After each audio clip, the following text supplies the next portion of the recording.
Love it, man. That's what the guy asked me too, man. I was at an AutoZone getting parts on my car, on my sister's car. And the guy said to me, he says, giving people like legal, advice about like law, is illegal. I said, sir, I guarantee every single thing I'm doing right now is illegal. I guarantee it. I kind of hope everything I'm doing is illegal. That way I don't have to get nervous or upset or worried whether or not what I'm doing is legal or illegal. I just presume that every single thing that I'm doing, every time I walk off of my property, off of my land, is illegal. That way I put myself completely at ease. Because I couldn't care less. Because I'm not going to sit around and read your new code books that just came out midnight every night, because you guys create 803 codes every day. I'm not going to sit around and read 803 codes every day and see if maybe if something's going to relate to what I think or what I plan on doing that day, if I'm going to be in infraction of some stupid code. I said, so I just presume everything I'm doing is illegal. So the guy said, well, I think giving advice about law is illegal. Like the guy, might have been a wannabe lawyer or something. He heard me talking to somebody at the AutoZone and said, well, I think what you're doing is illegal. I said, no, I know what I'm doing is illegal. Everything that I'm doing is illegal. But you're going to have to show how the code applies to me, and you're going to have to show me the man or the woman that I've caused harm or wrong to by doing such a thing. You're going to have to show me by either doing or not doing it. Show me the claim. Show me the harm. Show me the wrong. Show me. And until that time, I can do whatever I wish. I'm sure it's going to be illegal someday for me to think too much or breathe too much. Too much CO2 is coming out of me, so they're going to put a monitor on me and slow me down and say, well, you used up your CO2 depletion ratio this month's quota, so we're going to have to restrict your movements until your CO2 levels come into compliance with Al Gore's and a New World Order's code of how much discharge every human could exhale every day. I was like, oh, I'm sure that's freaking lovely. I couldn't care less what your silly code says. So like I said, they're going to get you guys into such a frenzy, such a panic that you guys are going to be afraid to walk out your door because you're going to be afraid that maybe something you're doing is illegal. So just presume everything you're doing is fucking illegal. Make your life simple. Hey, dude, is it illegal? I bet you it is. I'm sure it is. And? The fuck do I care? So everybody's like, wow, gee, man, you take things like not seriously. Oh, I take it deadly seriously. If I break the law, you better believe I care. You better believe to me the law means have I caused any harm, any loss, any injury to anybody's person or property? Yes or no? Oh, I take it deadly seriously. And if I can't compensate you, I'll come work at your house to pay it off. I'll do whatever I got to do. But illegal? Are you kidding me? You think I could possibly care less than I'm going to sit around and read these books 10,000 miles high, go to the moon and back 3 times, your silly code books? You think I'm going to read your code books before I walk out my door? You're silly. You can't be serious. I couldn't care less.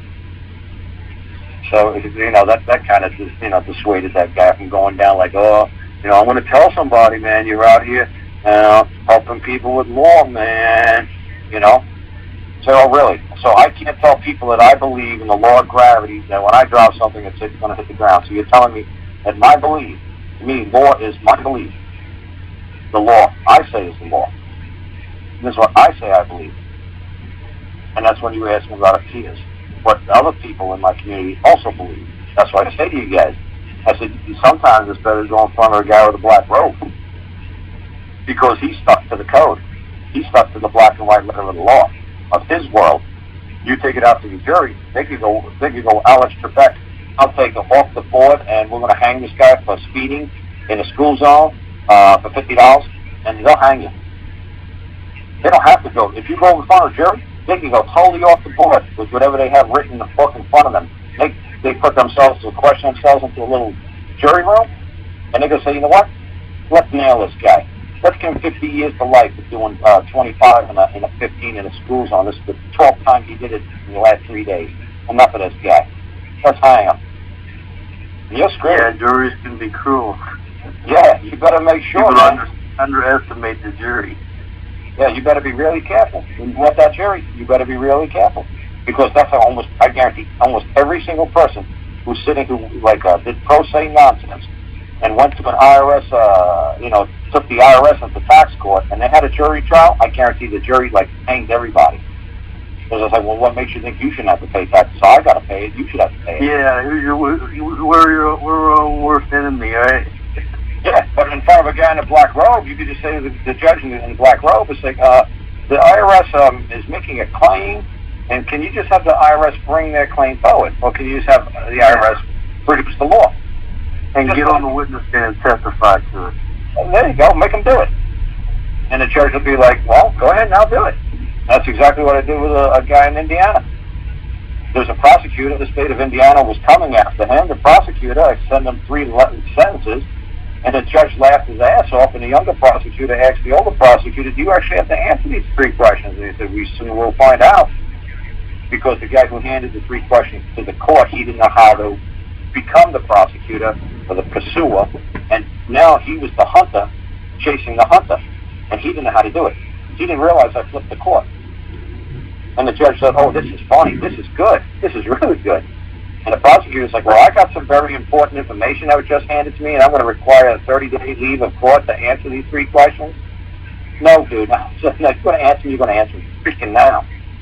Because the judge asked the guy, the guy handed the paperwork, do you want to give him leave of court? He should have said, oh, absolutely yes and absolutely no.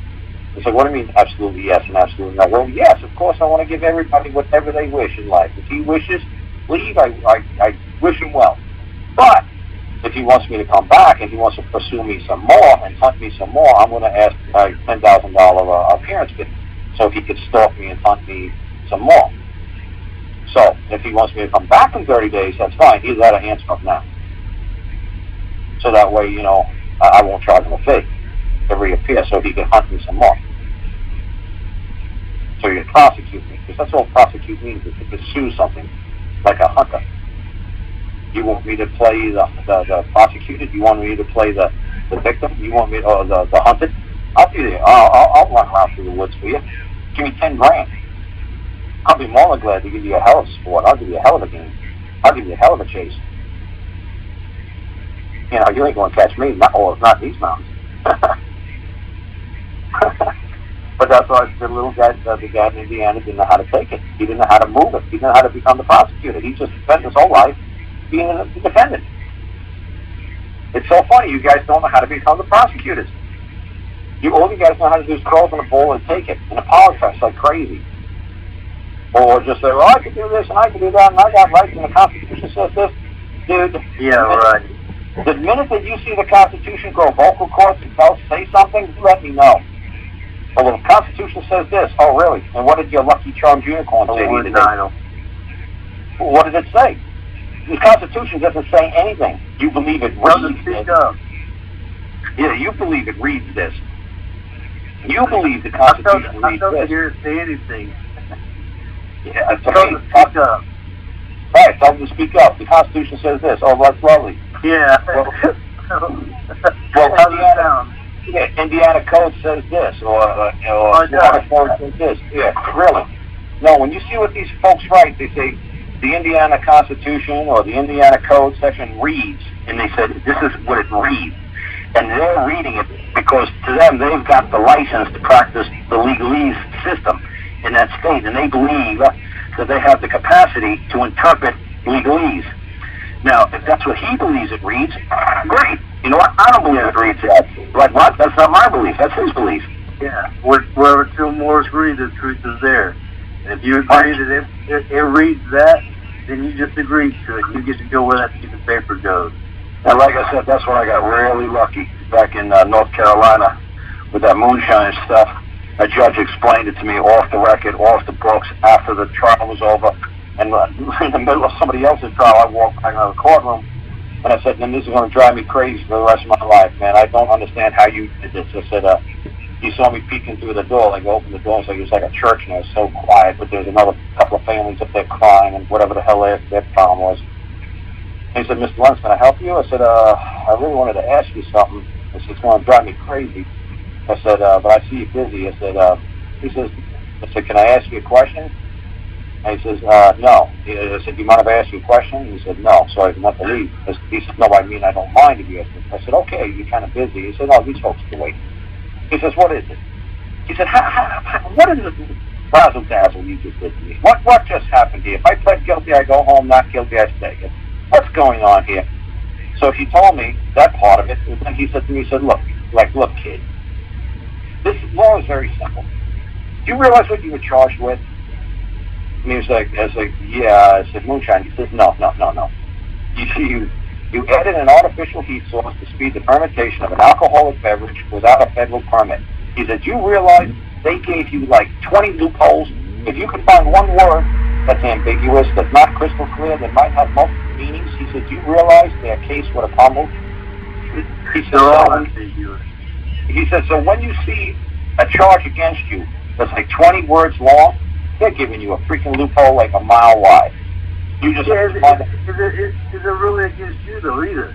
It's something written on a piece of paper. Who's going to get on that witness stand and testify against you? What I'm saying is, they're relying on hearsay. That's fine. Say I work for Coca-Cola.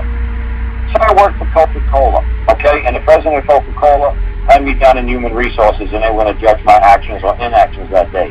When the Coca-Cola foreman or the Coca-Cola supervisor reads the charges out to me, and it's 20 words long, if I could destroy one word, the whole case that he's got gets thrown out, gets destroyed. If hearsay. Not so much to read off of a piece of paper. It's not hearsay. What I'm trying to say. Let me make this even simpler. Okay, when I file a claim, it's one or two sentences long, because there's no words in there that they could spin around. I make it so no words could be spun around. It's crystal clear. That word means that, and it can only mean that. That word means that, and there's no other interpretation of that word. That word means that, and there's no other way to read it. And they're like, damn, this is good.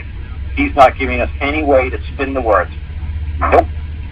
Because that's what the judge told me. He said, if you used a natural heat source to speed the fermentation, you could have made millions and millions and millions of gallons of moonshine. And the feds didn't do a damn thing to stop you.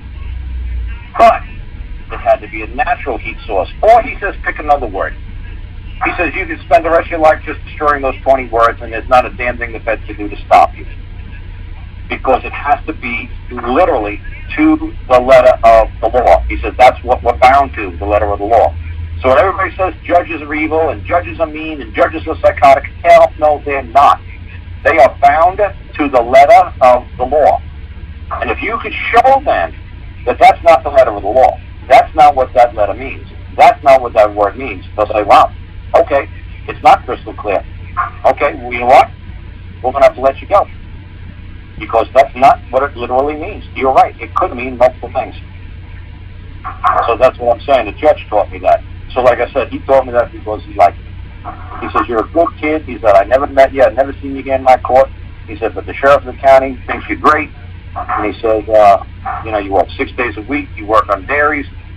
He says, you're a good guy, and, I'm touching his bone. So like I said, he helped me. So thank God. So like I said, that's what I want to say. When people say, oh, the judges are psychos. No, they're not. You're just not presenting your claim in a proper manner, your answer in a proper manner. You're not doing it properly. They're waiting for you to do it properly. They're not stupid. I tried to trick them. Listen to the beginning part of this call. I don't remember if that part of the phone call was recorded with JC, talking about his dog and how we tried to set up the county officials, and obviously the letter was still written too intelligently. It was still not. We were trying to trick them into believing that JC was dumb. And we wanted them to appear in court and order JC to do something, and they refused to appear in court for their own case. So that's what usually happens, is the other side refuses to appear. They refuse to prosecute. They won't do it. No, so if you want to say that nolo prosequi or prosequi, however you want to pronounce it, yeah, that's nolo prosequi or prosequi. I did that one time. That was Rule 41 in the state of Alabama's Court of Civil Appellate Procedure. the court clerk said to me, you're using a Rule 41. He said, what the hell is that? I said, I don't want to prosecute. He's like, what? You want to dismiss your own claim against him? I said, absolutely. I said, why? I got all the information I need. Now I'm moving it over to the Fed. I'm done. Thank you. He says, oh, okay. He says, you got a kind of a different strategy going there. I said, yeah. The reason why I'm not pursuing this thing through appellate court is because it's going to cost me money. I'm the prosecutor, and I don't want to pay any more money for this nonsense. Else I'm wasting my time. Now I can build my claim. That was based upon a complaint. Now I'm dismissing my complaint. Now I'm going to enter a claim, and I'm going to enter my claim in federal court. So I was like, oh, okay, it's a little bit different. I said, yeah, it's different. He said, but I see where you're going with that. I said, thank you. So it's fun. When they know what they're doing, they actually enjoy watching the game, too. They enjoy it because they're bored out of their minds. Because 99.9% of the people have no clue what the people who are listening to my show are doing. You people are like unique. That you people are actually trying to figure something out. And you're going to make their life interesting. And they actually appreciate it. Because I guarantee they've put shitless for 20, 30 years hearing the same bullshit all the time. I haven't heard any judge say that he's pissed by what I'm putting before them. I've always get a laugh or a smile or a chuckle. Well, they say, that's good, that's really good. Well, that's funny. I haven't seen this in 30 years. I never get them saying that this is abuse of the court, or you're abusing the process, or you're terrorizing the courts, or this is paper terrorism. Nobody gives me that nonsense.